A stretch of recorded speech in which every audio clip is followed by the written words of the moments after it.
I'm here in New York at the offices of Outside In, the leading hyperlocal content platform that collects all of the news, blogs, and discussions on the web and then dynamically maps them to over 50,000 communities in the US. I'm going to talk to CTO Andy Parsons and lead developer Josh Cotton and find out what makes working at Outside In the best job ever.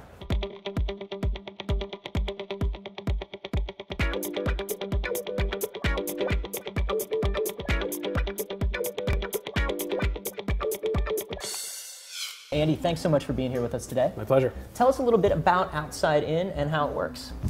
So we're a small startup in New York City, about 20 employees. Our business is aggregating hyperlocal news, or turning news into hyperlocal news. And what we do is crawl a variety of news feeds, RSS, websites, Twitter, and figure out what people are talking about and where they're talking about. How many sources do you pull from on a daily basis? Somewhere between 50 and 100,000. So obviously search is something that's super important on this site. Tell us a little bit about how search works on Outside In and what goes into making search work. So search is kind of our bread and butter, obviously. The way people see our content is through search. And the way we do that is we have a bunch of technology we built around making geometry fast. So regardless of what level in the hierarchy of geometry you're looking, we can very quickly parse out the most hyperlocally relevant articles. And that kind of brings us to Josh, who you had worked with before. That's right. At a company previously.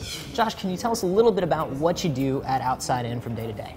Sure. I deal mostly with organizing our regions and our locations, and make sure that when someone requests a story that they actually end up getting the news that takes place around the location that they're requesting. Cool. And are you using like an off-the-shelf database to do that, or do you have something custom set up? Well, we use Postgres. That's the database that we use. And we're using JTS for building R trees and organizing all of the regions. And what languages are you using day to day in the website and the interfacing with the database? Okay, well, we're using Scala mostly. It's a new language to me. It's a pretty cool language. It's a hybrid language between being an object-oriented language as well as a functional language, which is pretty cool. And had you used that before coming here, or is this something that you had to pick up when coming to Outside In? It was brand new to me. I actually come from a .NET background. So the last time I touched Java was back in college. And Scala is a little bit easier to pick up if you have a Java background. When you first met Josh and hired him before, what attracted you to him specifically? My philosophy is to hire generalists, and that means not too interested in specific technologies.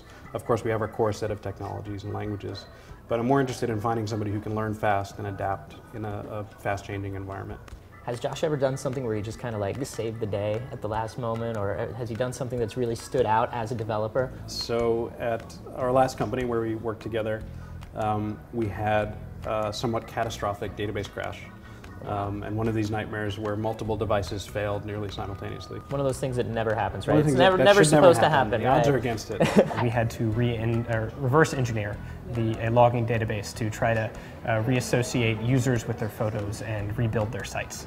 And that process took about 2 weeks of not very much sleeping at all, and sometimes just getting a nap in Union Square Park for an hour. It sounds like it can be pretty, I don't want to say high stress, but it sounds like it can be pretty intense at times. It can be. That's why we don't wear suits, and that's why we play Rock Band and drink beer on Friday afternoon, so yes. I wanted to know about future plans for Outside In. What kind of features do you guys have coming up? Well, we will be going live with CNN very shortly. Oh, wow. So we will be doing all the local news for CNN. Wow, that's huge. Yeah. And also we will have an API where developers can create location-aware applications and query for news stories within a certain location or region. What is it that makes this job the best job ever for you? You know, it's really about the people. The people that I work with are very, very smart, very driven, and a lot of fun to work with. Well, it sounds like you love your job, man, and it really does sound like it's the best job ever. Thanks so much for talking to us today. Absolutely. Thank you. Enjoyed it. Josh and Andy are working on the next big thing, so you can find out what's happening where you are right now. You know, being adaptable plus having knowledge of multiple database systems and languages like Scala is always a good way to stay ahead of the curve, especially in a competitive job market. Think you have what it takes to save the day like Josh at Outside In? Then check out our sponsor Dice.com. They have thousands of available lead developer positions like Josh's and hundreds of CTO positions like Andy's. So check out Dice.com and you might just find your best job ever.